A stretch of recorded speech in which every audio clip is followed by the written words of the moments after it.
What's up everyone, my name's Akari, and today we're going to be going over all the current Hytale lore, but first, sorry if I sound sick, I have a cold, and also, before getting into today's video, make sure to like and subscribe, and if you haven't bought Hytale, use code Akari when upgrading editions or buying Hytale. Now, back to the video. Some of you may know, but I'm an Omega lore nerd. I love games like Warframe, Destiny, Kingdom Hearts, heck, even Fortnite had some good lore at some point. TLDR, I'm a nerd, and I love deep diving into worlds and learning all the useless information for my personal enjoyment. So I've been doing that said thing in Hytale. In this video, I'm not going to go into any deep dive theories or comment on the lore that much, because that's a completely different video topic that I'd like to make in the future. But without further ado, let's get into the lore tooltips. First, the essence drops. Let's start with the essence of life. A form of overflowing life energy, found in abundance around plant life on Orbis. In great enough concentration, perhaps it could even bring forth sentient life, where it was absent before. The Essence of Life tooltip begs the question of what it could bring life to in the future. Now I can't wait to learn about it in adventure mode and all the creatures that the Essence of Light will bring. Maybe Quebecs are made from Essence of Life. They are trees. The golems probably too, since they are rocks.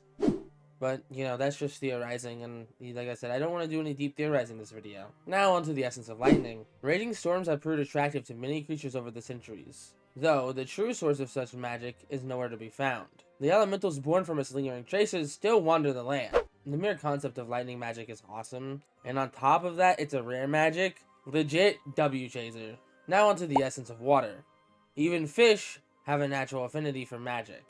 As water filters through their gills, the concentration grows. Perhaps therein lies the secret to the abyssal creatures lurking in the depths of Orbis.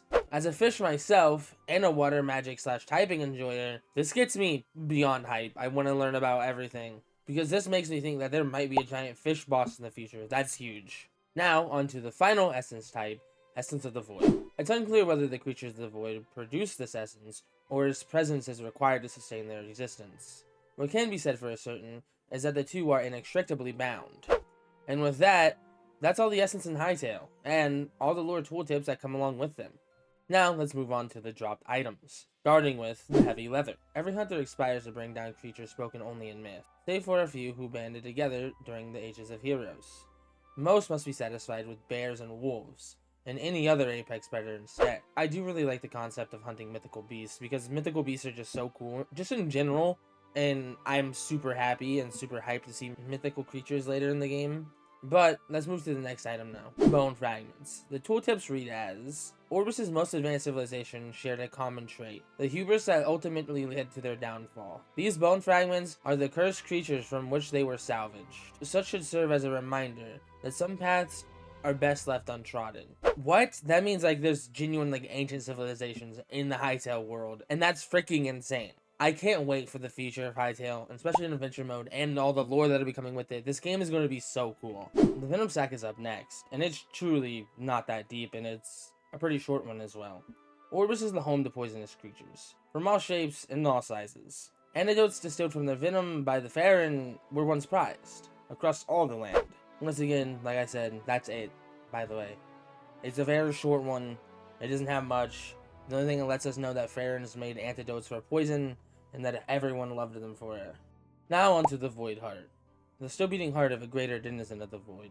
Not all creatures are born into the Void, yet even those taken and corrupted may bear the shame-shriveled heart. That right there is just pure aura. That is just aura. I absolutely love it. That just sounds like aura. That is just aura, bro. Gojo has nothing on the Void Heart. I'm so unbelievably psyched for this. The Void sounds so awesome. I can't wait. I'll have a bigger theory video on the Void's lore in the future, but we're cooking up on that. But now, onto the tools. First, we'll start with the axe. The Quebecs acknowledge that there are some cultures that require wood as a resource. As long as you avoid entering their woodland with such a blade bared, it's unlikely they'll ever bring it up. And every single axe has the same tooltip, so we're not missing anything. But now we're going to move on to the pickaxes, because it's also a tool. All that stands between the Goblin Dukes and total domination of the underground regions is that they yet to understand what this tool is. So wait, what you're telling me is, the goblins are so stupid, they don't know what a pickaxe is, and if they learned, they would conquer all the underground? Can someone teach them? Can someone make a mod that gives them pickaxes? That would be really funny. Coming from the pickaxe, I think it's right to cover the gems next. And all of them have the same tooltip, just like the pickaxes and axes, by the way, so don't worry. The heart of the mighty golems are often formed of these gemstones. Arcanists also sought the aid of more industrial diggers to locate rich pockets deep underground. And with that, that's all the underground related tooltips, and now we're going to move on to the final stretch. Now, we're going to tackle the workbenches. To many adventurers, the humble campfire is all it takes to declare a place home. Unshakable bonds that can be forged while basking in its warmth. And all of its great tales have been sparked from its embers. This tooltip is kind of meaningless lore-wise, but man, it's amazing. It just makes me feel so warm and comfy. I don't know how to explain it, and I can't explain it, but it just gives me a comfy feeling with this tooltip. And it definitely makes me think about the campfire in a completely different light, and more of a comfy feel, rather than just, oh, I need food, if that makes sense, and it's just a survival tool. But now, onto the next workbench. It's quite literally the workbench, so, you know, let's pop off, King. No artisan is born a creator. Even avatars need time to hone their craft, particularly when bounded by rules of another one's domain. So, I'm gonna break script for a minute. This is one of the ones that I was genuinely mind blown on, and it's actually just insane. Because, what? Are you telling me there's more avatars than just Gaia? And on top of that, other domains? So, are the other Altiverses different avatar domains with different avatars, maybe? That would make sense, right? I don't know.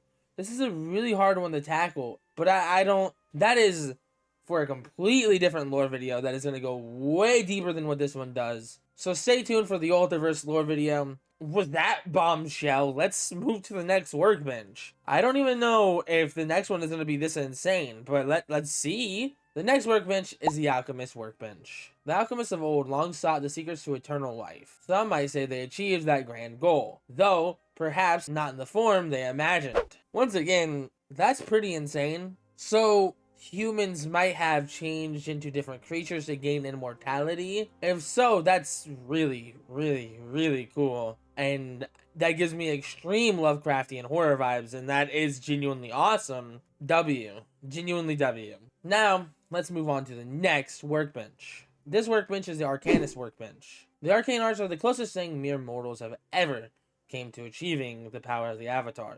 Had they mastered it sooner, perhaps they would not have been swayed so easily. Okay, once again, breaking scripts. Swayed by who? Varen? Maybe? Maybe a bigger evil? Maybe? Because, what? There's so many people it could be. And swayed makes it seem like they were tricked by someone. That's pretty dang cool. That's pretty dang cool. And I'm also super confused and curious now. But with that, it's time for the final lore tooltip in Hytale. The Heart of Orbis. A faint disembodied voice can be heard in the presence of the statue. Echoes of a being beyond the barrier from the original world. Does that mean World Gen V2 is the old world? Does that mean we're actually going back to the past and not going into the future like I thought? Does this throw every theory I had on its head? I genuinely think it does. That's absolutely mad. But that is all the tooltips. And I'm super happy we covered them because there's so much lore in the tooltips that I've seen no one talk about. It's genuinely insanity. But thank you guys for watching this far. This is one of my longer videos, so, you know, it means a lot. And if you've reached it here, please like and subscribe and comment pickle, because pickles are pretty funny.